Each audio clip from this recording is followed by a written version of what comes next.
Have you ever noticed how some people move through life with an almost magnetic confidence without ever defending themselves? They don't argue, they don't convince, they simply exist. And somehow, that's enough.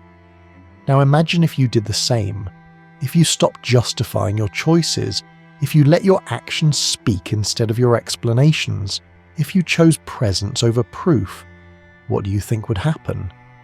That's where the transformation lies. When you stop explaining yourself constantly to others, the dynamic around you completely shifts because people are used to keeping you under control through your need for approval, through your justifications, through your constant defense. But the day you choose to simply be, the rules change. And those who thought they had you figured out realize they never knew the real you at all. Carl Jung said, "The privilege of a lifetime is to become who you truly are." Now think about this. When you stop explaining yourself, who really gets uncomfortable? Who gets defensive? Who tries to question your decisions just to pull you back into justification? This reveals more about them than about you, and it mainly reveals how much you've been imprisoned by the need for external validation without even realizing it. You keep explaining yourself to gain acceptance, to avoid judgment, to keep people around who deep down never truly understood you anyway. And with every justification, every defense, every explanation of your worth, you give away a piece of your power. And at the end of the day, what's left? Exhaustion, resentment, a hollowness you can't quite name. But I'll tell you why. Because you are too busy explaining yourself to people who don't deserve even a moment of your truth. This video is not about becoming closed off to the world. It's about reclaiming yourself. It's about learning what Jung called the authentic self, the version of you that exists independent of others' opinions. And this process begins when you understand that your actions can be more powerful than 1,000 explanations, that living your truth when it comes from inner alignment and not from rebellion is an act of sovereignty. So I ask you now, looking into your eyes, how long will you continue to seek permission from others to be yourself? How long will you justify your existence like a defendant in court every time someone questions your choices? Maybe it's time to stop defending yourself, to stop explaining, to become undeniable. Because when you stop explaining yourself, your life truly begins. You have been taught to always justify yourself, to explain your decisions, to defend your choices, to make yourself understood even when you don't owe anyone an explanation. Since childhood, you have been conditioned to believe that your worth depends on how well you can articulate your reasons to others. But here's a truth that perhaps no one has told you with this clarity. This constant need to explain yourself is not communication. It is self-betrayal. And as long as you continue to think that you need to make everyone understand you, you will be manipulated, questioned, and dismissed as soon as your explanations don't satisfy their expectations. Do you know why? Because explaining yourself constantly makes you seem insecure, and everything that appears insecure becomes a target. People start to treat you like a defendant who must prove their innocence. They interrogate you when you make a decision, challenge you when you set a boundary, and demand justifications as if you owe them your inner life on a platter. But you don't realize this because you're trapped in an illusion that if you explain yourself well enough, people will finally accept you, respect you, understand you. But it doesn't work that way. Carl Jung spoke about the ego's need for external validation, this endless quest for approval that keeps us in a prison of self-justification. And it is exactly this need that keeps you over-explaining. You say, "Let me explain," when someone judges you. You write long messages defending your choices even when you're exhausted. You clarify, rationalize, prove yourself as if your existence requires a permission slip signed by the world. But the truth is that the more you explain yourself, the more you give others power over your narrative. The more you justify, the more ammunition you provide for continued questioning. Explaining yourself all the time is a subtle form of self-doubt. It is a disguised way of asking, "Am I allowed to be this way? Is this acceptable? Do you approve?" But this question comes at a price, and the price is your authenticity. It is your inner truth being negotiated as if it were up for debate, when in fact it is sovereign, absolute, non-negotiable. People who demand constant explanations from you in fact do not want to understand you. They want to control you, to keep you accountable to their worldview, to make sure you stay within boundaries they find comfortable. But when you change, when you stop explaining, when you simply live according to your truth, those same people get confused, frustrated, accusatory. They say you've become difficult, secretive, different. It's not because you changed, it's because you stopped performing for their approval. And here's the most painful point. The more you explain yourself, the less people respect you. Because what requires constant justification appears weak. No one respects what constantly defends itself. No one values what is always on trial. So now stop and think. Who truly deserves to understand your inner world? Who has earned the right to your truth, your reasoning, your depth? Or better yet, who never deserved an explanation in the first place? But before answering that, we need to understand one essential thing. Why do we explain so much? Why do we justify so easily? What is behind this almost compulsive need to be understood by everyone? The answer lies in what Carl Jung called the shadow self, and that is what we will talk about in the next part. Because your need to explain is not about communication, it's about something much deeper, and if you don't learn to recognize it, it will control you forever. If this content is making sense to you, click the subscribe button and subscribe to the channel. Thank you for your support. Carl Jung did not see the human psyche as a simple mechanism that seeks approval without consequences. For him, our mind operates through layers of consciousness, and the more we suppress our authentic self, the more we create a shadow, a hidden part of ourselves that we reject, deny, and constantly try to explain away. The question is, are you explaining yourself because you want to, or because you're afraid of what people will think if you don't? Every time you justify yourself compulsively, you are feeding the shadow. When you defend a decision you know is right just to avoid disapproval, when you explain your boundaries as if they need external permission, when you rationalize your choices to people who haven't earned that intimacy, when you try to make yourself smaller so others feel comfortable, you are rejecting your own truth. And Jung was clear. What you reject in yourself becomes the shadow that controls you from within. People who live in constant explanation are not weak. They are fragmented. They have split themselves into what they truly are and what they think they need to be accepted. And do you know what happens to someone who lives divided? They become exhausted. And when you are exhausted, you become controllable. Manipulative, invasive, and judgmental people can sense this. They notice that you don't trust your own decisions, that you second-guess yourself constantly, that you're always trying to prove your worth, and they exploit it. Jung said that a healthy psyche is one that has integrated the shadow, which means accepting all parts of yourself without needing external validation for your existence. This means knowing your truth without feeling compelled to broadcast it, knowing you're right without needing consensus, knowing you've made the best decision for yourself without requiring a jury of peers to approve it. Because true power is not in making everyone understand you. It's in being so rooted in yourself that their understanding becomes optional. And this is only possible when you know yourself deeply enough to trust your own judgment over the court of public opinion. How many times have you lost peace trying to make someone understand your perspective? How many times have you spent energy crafting the perfect explanation, only to be misunderstood anyway? This is life force being drained with no return. You're keeping alive dialogues that should have ended long ago and feeding dynamics that only exist because you keep explaining yourself. Your authentic self is like a fortress. When well protected, it creates authority. You make a decision and it stands. No explanation needed. But when poorly guarded, you become defensive, anxious, constantly justifying, and the world has no mercy for those who cannot trust their own truth. Therefore, start observing your own patterns. What makes you feel like you owe an explanation? What decisions make you defensive before anyone even questions them?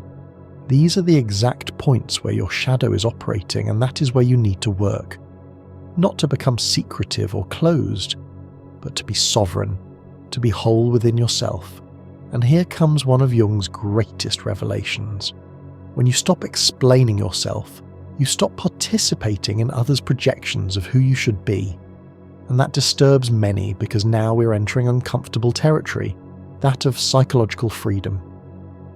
In the next part, we will explore how people use your explanations against you and why your refusal to justify yourself completely changes the power dynamic. Get ready to see clearly who has been using your need for approval as a leash. You think you're communicating. You believe your explanations are helping people understand you better. But the truth is more complex. Most of your justifications are not about clarity. They are about control. And those who understand this use your need to explain as a way to keep you in line. Manipulative people don't need to overtly dominate you, threaten you, or force you into submission. They just ask, why? Over and over until you've exhausted yourself explaining, defending, proving. And with each explanation, you give them more information, more leverage, more ways to question you further. Carl Jung called this the tyranny of collective consciousness, the psychological pressure through which society keeps individuals from straying too far from the norm. But there is another side to this phenomenon that few notice. While you explain yourself, you are unconsciously asking for permission, and whoever has the power to grant permission has power over you. You know, that family member who interrogates every life decision you make, that friend who always needs you to justify why you're not available, that person who questions your boundaries until you feel guilty for having them. None of this is innocent curiosity. They're not trying to understand you. They're trying to maintain control over your narrative, to keep you accountable to their expectations, to ensure you don't become too independent. And why do you participate? Because you are afraid of being seen as unreasonable, afraid of conflict, afraid of being misunderstood. The most effective control doesn't happen through force. It happens through the subtle guilt of not explaining yourself well enough. When you feel that you must justify your existence, when you believe you need to make sense to everyone, even when it costs you your peace. And here is the central point. The controller doesn't need to argue with you. They just need you to keep explaining yourself. But when you stop explaining, the game collapses. When you start responding with, "I've made my decision," when you meet interrogation with calm silence, when you withdraw instead of defending, the projection begins to crack. The image they had of you as someone who needs their approval crumbles, and this leaves people deeply unsettled because they no longer have access to your inner world. They can no longer predict, question, or redirect you. And worse, now they are forced to accept that you are not under their authority. And not everyone is prepared for that. Your refusal to explain yourself is a threat because it declares independence. The silence you offer in place of justification reveals that you no longer need their validation. And then comes the reaction, the pressure, the emotional manipulation. Not because you are wrong, but because you stopped being manageable. Jung said, "Until you make the unconscious conscious, it will direct your life and you will call it fate." When you stop explaining yourself, when you stop feeding the cycle of approval seeking, you break the unconscious pattern that has controlled you. And this is intolerable for those who have always relied on your need for acceptance. But what about you? Are you ready to deal with being called difficult, unreasonable, or cold simply for trusting yourself? Are you ready to lose relationships that were built on your willingness to constantly justify your existence? Because it is precisely in that moment of refusal that a new kind of authority is born, and that is what we will talk about now. In the next part, you will understand why self-trust can be the most powerful force in your psychological landscape, and how it completely transforms the way the world responds to you. The modern world is loud. Everyone wants to be heard, wants to explain themselves endlessly, wants to win debates that don't matter and prove they're right, even if it costs them their own peace. But there is a power that few know, and even fewer master. The power of self-trust. Not the self-trust that shouts and defends, but quiet, unshakable, profoundly certain self-trust. The kind of trust that doesn't require external validation, because it is rooted in something deeper than opinion. Jung saw self-trust not as arrogance, but as psychological integration. When you stop explaining yourself, you begin to embody. And by embodying, you communicate through presence rather than words, through action rather than justification, through being rather than performing. Self-trust is unsettling, and clarity is dangerous for those who live to control you through doubt. Have you noticed how some people panic when you don't justify yourself? When you don't defend your choices, when you simply live according to your truth? It's not because they care about understanding you.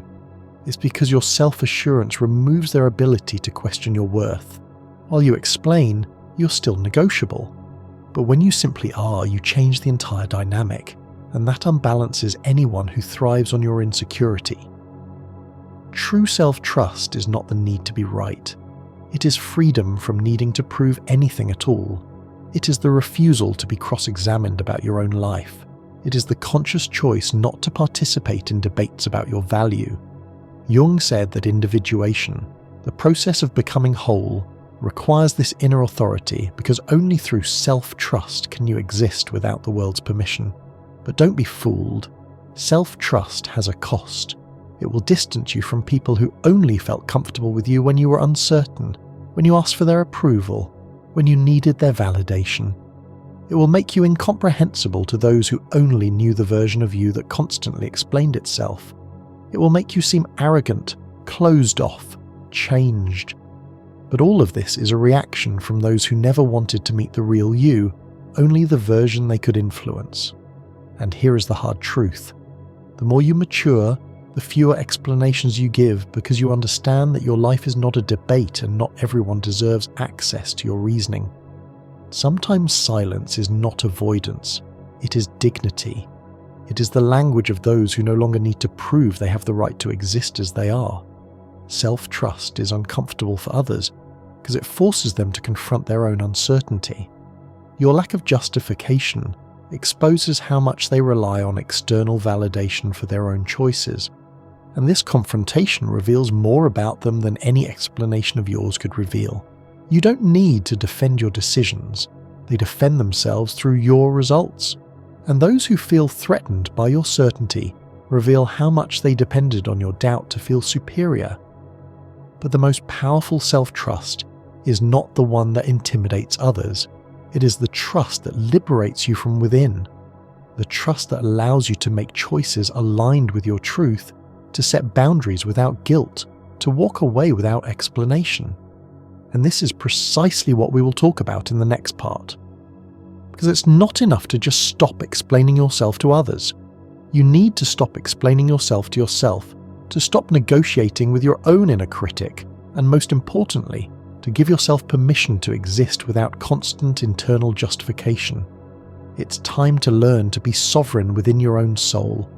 It's no use understanding all of this intellectually if in practice you continue justifying yourself when you make a choice, defending yourself to people who don't respect you anyway, explaining your boundaries as if they're up for negotiation, and maintaining relationships that only work when you're constantly proving yourself. Awareness without implementation is just another form of self-deception. True transformation begins when you firmly decide to become unexplained. And this requires inner discipline. Refusing to explain yourself is not about being secretive, superior, or dismissive. It's about no longer being on trial for who you are, what you want, and how you choose to live. It's about taking full ownership of your life, your choices, your path. And this starts with small acts of self-trust. Not defending a decision you know is right. Not over-explaining when someone questions your boundary. Walking away from interrogations disguised as conversations. Letting your actions speak louder than your justifications. Saying this is my choice. Saying I'm not discussing this. Saying I don't owe you an explanation. But here's the most important part. You don't need to justify your refusal to justify. You don't need to explain why you're not explaining. You owe no one access to your inner world but yourself. And this for many people is unforgivable, because when you refuse to explain yourself, you take away their power to keep you in a dynamic where you are always the one seeking approval, understanding, permission. Carl Jung understood that every process of individuation goes through separation, but not a hostile separation, a necessary separation, a time of psychological autonomy where you relearn to validate yourself without the world's interference, where you rebuild your identity, not based on making everyone understand, but from your own unshakable center. Want to know a good measure of your growth? Observe who becomes uncomfortable when you stop explaining yourself. Observe who tries to guilt you when you stop defending your choices. Observe who accuses you of being difficult when you finally start trusting yourself. These are not signs that you are wrong. They are proof that you have begun to break free. Refusing to explain yourself is uncomfortable at first. You will feel guilty. You will think you are being unreasonable. You will hear that you are being secretive, but this is part of the liberation process. You have spent your life being conditioned to believe your existence requires justification. It's natural that change causes discomfort, not only in you, but in everyone who benefited from your constant self-defense. Choosing not to explain is the foundation of personal sovereignty. When you say, "no explanation needed" to the world, you're saying, "I trust myself" to yourself. When you withdraw from defending yourself, you're affirming that your life is not up for debate. And when you stop justifying your existence, you begin to command respect, even if only from a few. But not everyone is ready for this type of presence, because your refusal to explain will expose insecurities they don't want to face. It will reveal how much they relied on questioning you to feel secure in their own choices. And it is at this moment that the separation comes. And with the separation comes the discomfort, the judgment, the distance, the feeling that you are losing connection when in fact you're just choosing integrity. But what happens after that? What comes after you stop explaining? What is born from self-trust? In the last part, we will talk about this, about the freedom that only comes when you have the courage to be unexplained, to be questioned, and to remain whole regardless. It's time to understand why the freedom of the self-trusting is the path to true authenticity. When you stop explaining yourself to everyone, something profound begins to happen. First comes the silence. An uncomfortable silence where you feel the urge to fill the space with justifications, defenses, explanations. You wonder if you're being too closed off, if you're losing people who cared about you. But gradually this silence transforms. It begins to strengthen, to clarify, to ground you. And then comes freedom. But not the freedom from responsibility. It is the freedom of self-ownership, self-trust, self-authority. The freedom of one who no longer betrays their truth to maintain others' comfort. And in that space where there was once self-doubt, confidence enters. Where there was once the need for approval, peace enters. Where there was once fragmentation, a new kind of wholeness enters. The wholeness of being integrated within yourself. Carl Jung said that the process of individuation, becoming who you truly are, requires you to step away from the collective's need for your constant justification, that you trust yourself more than you trust others' opinions, that you walk in your own authority for a while. And that is exactly what you are doing when you decide to stop explaining yourself. You're not rejecting connection. You are choosing authentic connection over performative justification. It is at this point that you stop being defensive and become decisive. You cease to be shaped by others' questioning and begin to shape your life from your own center. The people who feel uncomfortable with your refusal to explain, they reveal that they never wanted to understand you. They wanted the power to approve or disapprove of you.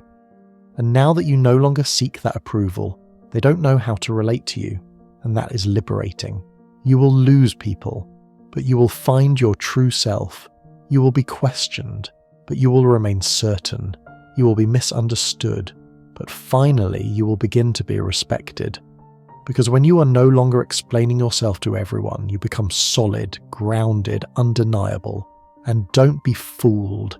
This is a rebirth, a transformation, the beginning of a life where you're no longer on trial for being yourself, for making your own choices, for living according to your own truth. Now you only accept relationships where your existence is respected, not constantly questioned. And if you have made it this far, it's because a part of you is already ready for this liberation. A part of you has already understood that being understood means nothing. If to be understood, you have to constantly defend your right to exist, and that true self-respect begins when you trust yourself, even if it means being questioned, challenged, or misunderstood for a while. Now tell me in the comments, are you ready to stop explaining yourself, to be questioned, to be called difficult in the name of your authentic freedom? Are you willing to pay the price of self-trust? If this message resonated with you, if it made sense, write in the comments, "I trust myself." Let's see how many here are ready for this transformation. Your transformation doesn't end here. The next step is waiting. On the next video, we'll go deeper than you think. I'll meet you there.